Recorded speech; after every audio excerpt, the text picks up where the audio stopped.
Hello everyone, in this video I will show you how to fix Spotlight search not working in iOS 17.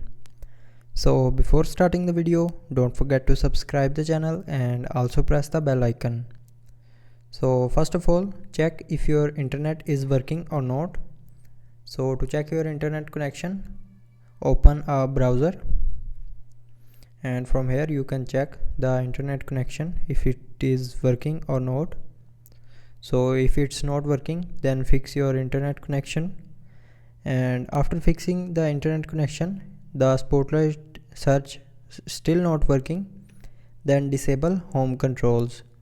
So to disable home controls, open settings, scroll down and here click on control center, and from here if you have turned on show home controls button, then turn it off, and after turning it off, the Spotlight search will start working properly. But if it's still not working, then remove extra widgets from the home screen. So tap and hold on a widget and click on remove, and then again click on remove to confirm. And after that, free up some space.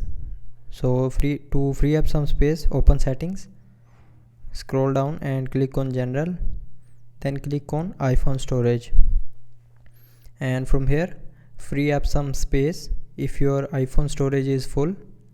So after freeing space, your Spotlight search will start working properly. But if it's still not working, then if you have installed any third-party keyboard in your iPhone, then uninstall the keyboard, and after uninstalling the keyboard, restart your iPhone. So to restart, press and hold your power button and volume down button at the same time.